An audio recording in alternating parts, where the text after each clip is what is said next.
l'assessore Conte oppure l'assessore Zozzato. Ecco, buonasera, sì, grazie intanto, grazie a Legambiente, grazie a chi mi ha invitato, ci vengo volentieri anche perché è sempre utile ascoltare dalle parole delle figure referenti dal punto di vista diciamo, della formazione e anche della realtà associativa di rappresentanza, quello che, come dire, prosegue, il cammino che prosegue evidenziando, come ultimamente nelle ultime slide effettivamente ha fatto Legambiente, un percorso di estrema virtuosità che al di là di ogni più rosea aspettativa sta offrendo risultati dal punto di vista economico, di lavoro e quindi, come dire, rispondendo a quelle necessità che nel nostro Veneto si stanno rappresentando, peraltro in maniera, se vogliamo, ancora purtroppo molto grave, molto importante e che necessitano insomma di un cambiamento e di un'innovazione anche nell'atteggiamento della politica, che devo dire, ma non perché purtroppo mi manca il competitor stasera, quindi come dire, mi trovo in imbarazzo perché non è mai bello insomma poter esprimere solo una parte, no? La mia ovviamente sembrerebbe una posizione faziosa, però vi garantisco che non è così. Io da solo neanche 2 anni faccio in realtà svolgo il ruolo appunto di consigliere regionale, ma la mia attesa era totalmente diversa, sono certamente arrivata in un periodo molto difficile, ma stiamo scontando una mancata pianificazione che in alcuni settori sta diventando motivo di gravissima preoccupazione. Perché è vero quello che si diceva prima, l'avete già detto voi, non si sono finanziati i distretti nel corso degli ultimi 2 anni, ma non si sono finanziati interventi in edilizia scolastica nel corso degli ultimi 2 anni, non si stanno finanziando interventi in edilizia sociale, non si stanno quindi di fatto finanziando moltissime delle questioni che invece dovrebbero essere di grande rilevanza politica oggi. Ma appunto tutto questo avviene aggravato perché non vi è stata una pianificazione. Non so se qualcuno ha letto oggi una dichiarazione che abbiamo reso leggendo ieri i giornali,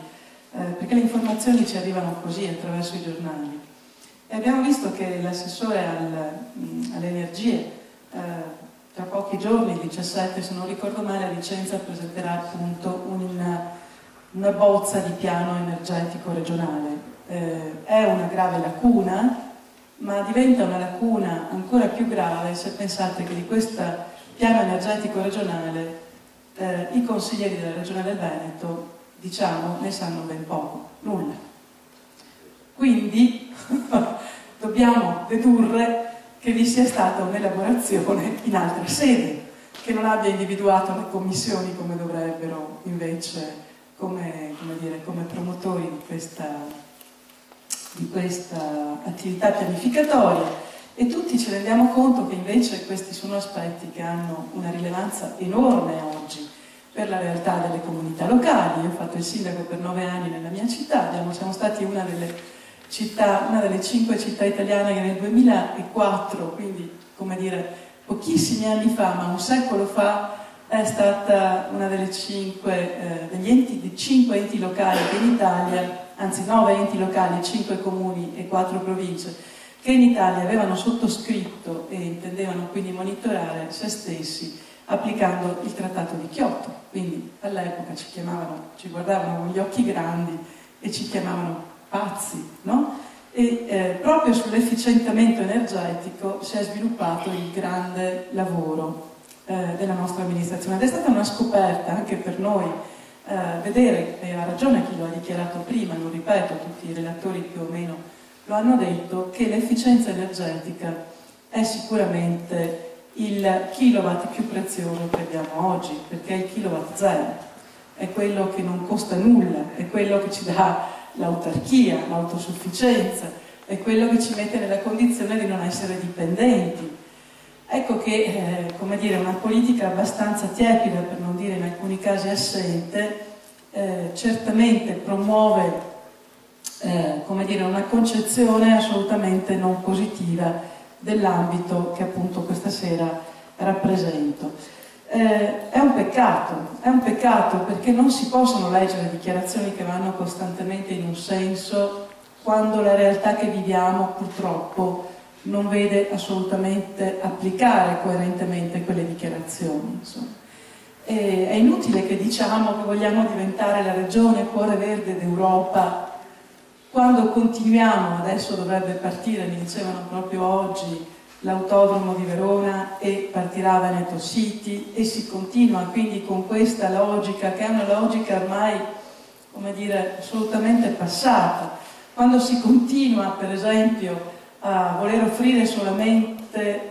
procedure di snellimento che in realtà producono nuove cubature, ma non si ragiona in termini di premialità sull'efficienza e non si ragiona in termini di quella attivazione sullo Stato di cui parlava qualcuno prima, che non è certamente quella decisoria, perché va a, come dire, a pretendere che una certa tecnologia piuttosto che una certa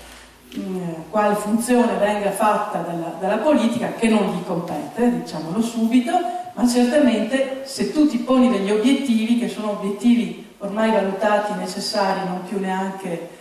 semplicemente da favorire ma da considerare necessari, bene, tu per quegli obiettivi devi attivare le conseguenti politiche di premialità, chiamale come ti pare, metti in campo quello che ti pare, c'è solo da lavorare in quel settore lì perché dalla formazione in avanti è tutto da costruire e c'è davvero una montagna di cose delle quali occuparci, ma l'unica cosa che non puoi e non devi fare è semplicemente dichiarare che quella cosa ti piace, salvo poi far rimanere tutto com'è, per cui si procede in realtà in una forma assolutamente tradizionale e molto poco avveduta rispetto alle questioni di oggi. Che cosa è stata fatta? Quest'anno l'unica cosa che siamo riusciti a mettere in campo e anche qui però andando di fatto a beffare gli enti locali, insomma, e cancellando le loro attesissime, perché chi ha lavorato nell'ambito degli enti locali dei comuni lo sa, c'è stata una progressione, insomma, di impoverimento delle casse comunali, una difficoltà sempre maggiore a svolgere la funzione di sindaci. Tra l'altro prima vedevo, ed è vero, se ci pensate è ridicolo in un paese come l'Italia in cui hanno impoverito totalmente le comunità locali come non è mai successo nella nostra storia, impedendo loro di spendere anche i fondi propri, che è una roba che non è esattamente concepibile. Se lo raccontate a qualche europeo vi dice che forse avete capito male, perché gli pare impossibile che questo possa avvenire, eppure accade, a noi diamo il vincolo del 2019 per gli edifici pubblici, non mettiamo un euro a bilancio affinché gli edifici pubblici vengano resi, come dire, autosufficienti o comunque si avvicinino a un parametro di virtuosità energetica, e però obblighiamo i sindaci a garantire che per il 2019, 2 anni prima dei privati, avranno gli edifici a produzione vicina allo zero di energia. Quindi voi capite che siamo schizofrenici, insomma, le cose non avvengono con coerenza, non avvengono con logica, a volte non risultano neanche comprensibili, perché sono talmente assurde che la gente comune, insomma, quella come noi, come me, insomma, che ha lavorato come sempre nel privato o anche nel pubblico, ma insomma come nella quotidianità, dice: ma scusate, come pensate di fare continuamente le nozze con i fichi secchi, di obbligare qualcuno a essere responsabile se questo non accade, no? Eppure questo accade continuamente, sempre di più, quindi è chiaro che, come dire, questo gioco, insomma, allo scaricabarile dovrà pure avere una fine, perché non è pensabile, insomma, che si pensi semplicemente di tagliare i comuni, come è avvenuto, vi dicevo, anche con il piano casa, semplicemente perché ai comuni si è tolto senza restituire in nessun'altra forma, non che non fosse giusto, ma si è tolto senza restituire, ripeto, in nessun'altra forma. È giusto non far pagare la gente, ma è anche giusto pensare che qualcuno i comuni li deve finanziare. Se lo Stato non c'è, la regione non c'è, le province povere, no, sono sempre prese come, insomma, sempre peggio, voglio dire, qualcuno li dovrà anche finanziare per le loro necessità quotidiane i comuni. Allora togliere gli oneri di urbanizzazione appunto ai comuni è una cosa molto facile quando lo fa qualcuno che non gliene viene e non gliene esce, come diceva, no? Tanto è a costo zero, faccio i conti con le tue tasche e mi va benissimo, no? È come quella dell'ICI, voglio dire, fanno i conti con le tasche degli altri, siano bravi con le tasche proprie e così dimostrano la loro qualità. Invece questo non avviene quasi mai, e per cui l'unica roba che riusciamo a fare è premiare attraverso metro cubo. È una logica vecchia, è una logica che abbiamo tentato di modificare migliorandola nell'ambito del piano casa e quindi rendendo possibile appunto una diciamo una riqualificazione energetica con un incremento appunto di cubatura, perché senza soldi l'unica roba che ci restava era la cubatura e quindi quella era l'opportunità che ci veniva offerta, ma ci rendiamo benissimo conto che stiamo in realtà operando con strumenti inadeguati, diciamo così, e con priorità politiche che purtroppo non dipendono dall'opposizione, anche se noi cerchiamo in ogni modo di forzare la mano, ma riusciamo davvero ad avere pochissima soddisfazione. Io credo che il Veneto, guardate, più il Veneto, se mi permettete, rispetto a qualsiasi altra regione d'Italia, e fa male vedere che invece vi sono realtà dove si sono attivate in misura assolutamente molto più impegnativa e molto più attenta, insomma, oculata, no? La Lombardia, la stessa Emilia-Romagna, la Toscana, eccetera, dove un lavoro è stato fatto, insomma, e come dire, io che mi sono un po' studiata il tema anche sui regolamenti e sulla, per esempio, necessità di rendere quanto più possibile, insomma, riequilibrata la questione relativa alla permeabilità dei suoli piuttosto che alla necessità di garantire un corretto deflusso delle acque, mi rendo conto che la nostra normativa del Veneto rispetto a un'Emilia Romagna è purtroppo roba da terzo mondo, insomma, noi su questo siamo fortemente indietro. C'è un grosso lavoro da fare, ma per fare un grosso lavoro bisogna avere idee chiare, sapere che non tutto quello che si fa può condiscendere o accontentare comunque e sempre in quel momento qualunque categoria, e quindi la politica è anche scelta, qualche volta è scelta scomoda, però è scelta. E io credo che purtroppo il fatto che non si riesca ancora oggi, spero da domani, ma insomma fino ad oggi non si è riusciti a guardare oltre un periodo di tempo assolutamente breve, troppo breve per riuscire a mettere in campo degli obiettivi che siano dei traguardi da condividere con funzioni di carattere economico-sociali di elevata qualità. Il problema dei problemi della politica è che guarda continuamente al quotidiano, no? E questo guardare al quotidiano, soprattutto quando si parla di temi di questo genere, obiettivamente impedisce di operare in maniera adeguata. Però credo anche, insomma, che questo popolo veneto, no? Che così abbiamo voluto ridefinire anche nel nuovo statuto, abbia e stia maturando con velocità superiore a chi lo governa. Lo dimostrano in gran parte i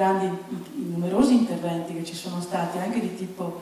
di riqualificazione, insomma, l'attivismo che si è visto non solo nelle fiere, ma anche nelle attività del mondo dell'edilizia, dove davvero, come dire, vi è stato un fervore in termini di formazione e anche in termini di produzione. Per cui io credo che sia già partito, proprio a prescindere da tutto e da tutti, un forte attivismo in questo senso. E non credo, e ha ragione chi lo ha detto prima, che mentre per la questione relativa alla produzione di energia da fonti rinnovabili è abbastanza vero che queste si sono attivate anche grazie a grossi incentivi, probabilmente drogati in questo paese, perché non si sono appunto semplicemente, non si sono messi in relazione agli effettivi costi, per cui la proporzione purtroppo non c'è stata, ma anche qui per disattenzione della politica, perché era sufficiente fare una legge che rivedesse di anno in anno il valore economico in relazione al valore effettivo della media del costo del kilowattora applicato, non era così difficile. Sbagliavi, ma sbagliavi di poco, non di 3 volte tanto, insomma. Il problema è che invece sull'efficientamento energetico quel 55% che è stato destinato, che è stato reso disponibile, ha davvero attivato molto, ma io credo che sia subentrata una grande logica proprio di attenzione. Insomma, io vedo costantemente gente che si mette insieme con i gas, per esempio, con i gruppi d'acquisto solidali, per riuscire a produrre un'attività di miglioramento dell'efficienza energetica della propria abitazione, sia per la produzione sia appunto per il risparmio. E credo che la strada intrapresa sia una strada che obiettivamente nel tempo darà degli ottimi risultati. Adesso dobbiamo, come dire, accelerare con la politica. Ecco, questo lo dico senza purtroppo tema di smentita, lo avrei detto anche con il collega Mainardi presente naturalmente, perché da questo punto di vista, in questo settore, appunto credo che la politica nel Veneto abbia un compito che deve essere ancora svolto. Quindi vi ringrazio ancora per avermi invitato, per i contributi che mi avete offerto, che terrò con me, perché mi saranno utili per il mio lavoro. Grazie.